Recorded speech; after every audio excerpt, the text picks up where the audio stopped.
Eye Health TV, preventing needless blindness.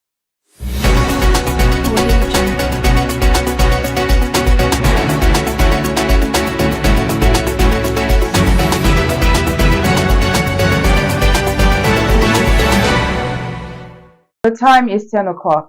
Here's the news at 10 on Eye Health TV. First, the headlines.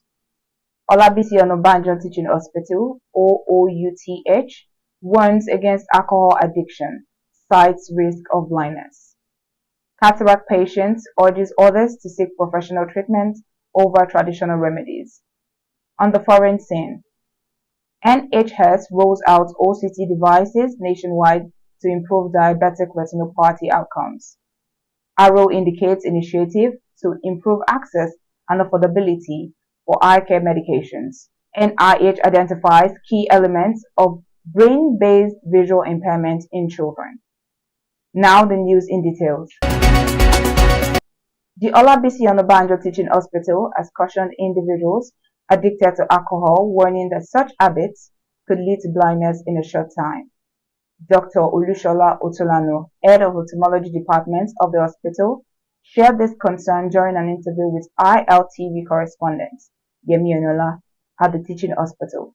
She explained that many people indulge in harmful habits that severely impact their health, leading to premature aging, early death, or chronic illnesses that hinder their quality of life in old age. Using smoking, alcohol consumption, and unhealthy diets as examples, Dr. Otolano highlighted how these lifestyle choices contribute to early blindness. She noted that excessive intake of sugary substances can lead to diabetes, a condition that negatively affects vision.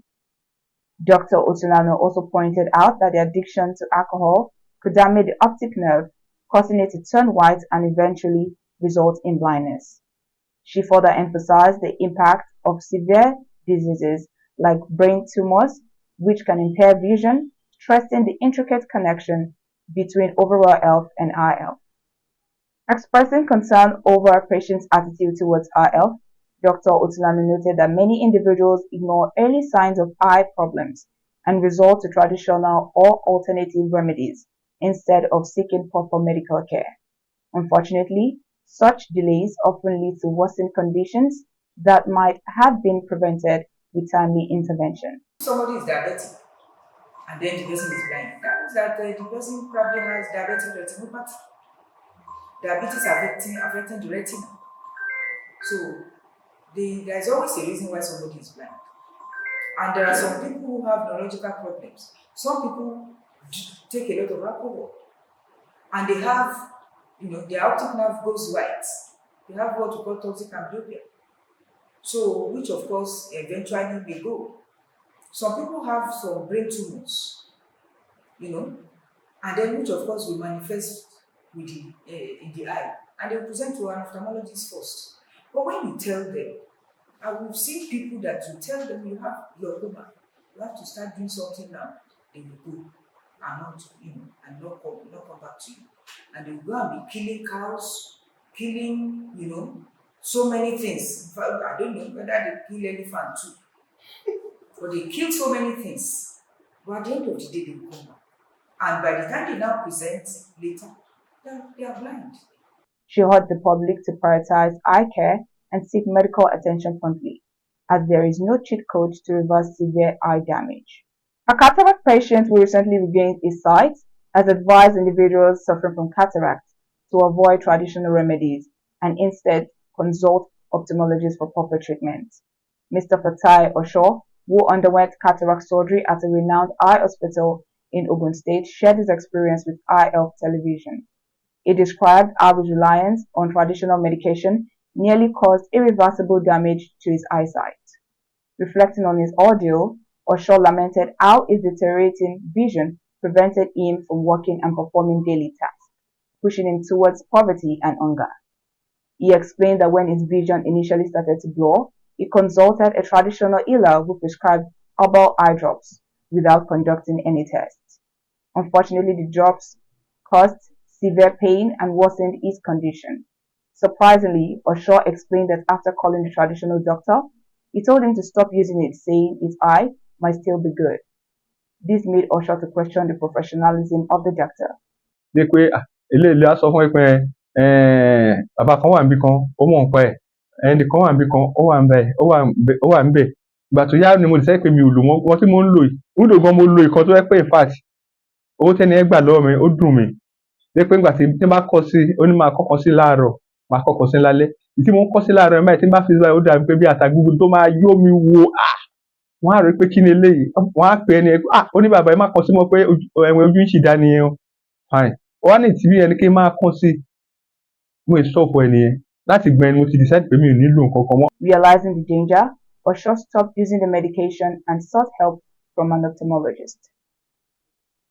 After a thorough examination, he was diagnosed with cataracts and informed that surgery was necessary. Initially fearful of the procedure, Osho said he regained confidence after hearing testimonies from other patients who had undergone successful cataract surgeries. Following the surgery, he expressed immense joy at regaining his sight and being able to resume his daily activities and work.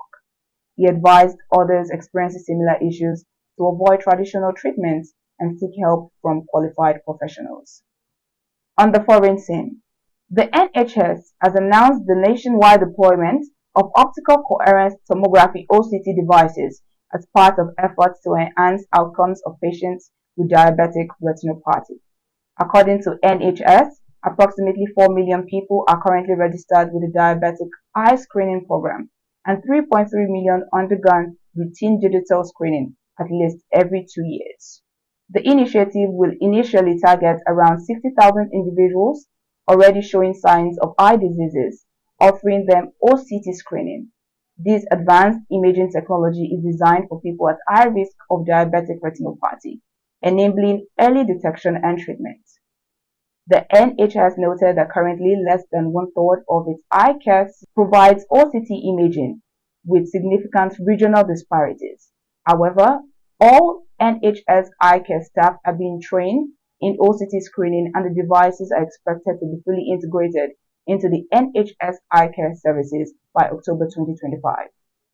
Ophthalmology is one of the busiest outpatient specialties in second care, accounting for more than 7.5 million outpatient appointments annually. Eye care patients make up 8% of the NHS waiting list. The introduction of OCT devices is projected to significantly reduce this backlog, with an estimated 120,000 hospital ophthalmology appointments saved. This number is expected to grow as the technology becomes widely available. Harrow has unveiled a new initiative to enhance access and affordability for its ophthalmic pharmacological products. These efforts include targeted price reduction on several widely used medications and a strategic collaboration with GoodRx.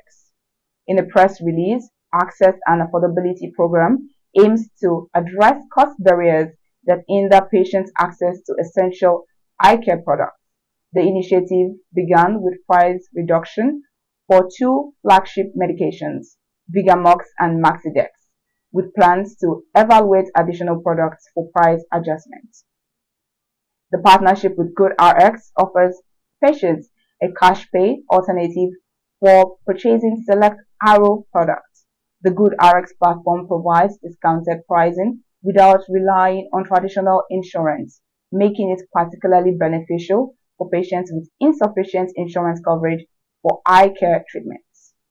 Mark L. Baum, Chairman and CEO of Harrow, spoke to the mission behind these decisions and the benefits these programs may provide to patients, saying that the company was founded on a mission to help patients manage and preserve their sight by providing access to innovative and affordable medications.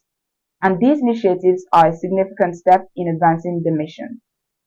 Mark said that patients often tell them that insurance copayments can make their medications cost prohibitive. By reducing prices and providing new access points, they are creating a win-win, helping patients access critical sight-saving treatments while simultaneously delivering improved value to Harrow's shareholders. Harrow's press release also noted that patients can locate participating pharmacies and access discounted prices through the GoodRx website or mobile app. This initiative underscores Harris' commitment to eliminating financial obstacles for patients, ensuring broader access for affordable eye care medications, while supporting its mission to improve eye health outcomes. The National Institutes of Health (NIH) has announced progress in defining the components of brain-based visual impairment in children, a condition known as cerebral vision impairment (CVI). According to a press release last week, CVI has become a leading cause of vision impairment in childhood across the United States and other industrialized countries. The panel of NIH convened experts identified 5 elements of CVI. The NIH noted that the estimates suggest at least 3% of primary school children may experience CVI-related visual challenges. These can include difficulties in visually locating objects or people, or interpreting scenes with complex motions. Dr. Lofty Merabat, an associate professor of ophthalmology, Massachusetts Eye and Hair and Harvard Medical School, Boston, stated the lack of awareness about CVI is a large factor leading to it being misdiagnosed or undiagnosed, which may mean years of frustration for children and parents who are unaware of an underlying visual issue and don't receive help for it. Dr. Melinda Chan, Assistant Professor of Clinical Ophthalmology, University of Southern California, Los Angeles, commented that clarifying the factors for suspected CVI should help build awareness and help eye care providers identify children for further assessments so that they can benefit from rehabilitation and accommodation strategies as early as possible. The NIH report stems from a workshop hosted by the National Eye Institute (NEI) in collaboration with Eunice Kennedy Shriver National Institute of Child Health and Human Development and the National Institute of Neurological Disorder and Stroke. Dr. Michael Chang, director of the NEI, emphasized that significant work remains to be done to optimize diagnostic approach and multidisciplinary rehabilitation strategies to improve quality of life for people with CVI, which is why it is a priority in their strategic plan. This initiative represents a critical step in enhancing the understanding, diagnosis, and management of CVI to support affected children and their families. That was the news at 10 on RF TV. I am Angela Oluwafagumbe. Thank you for joining us.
Eye Health TV, preventing needless blindness.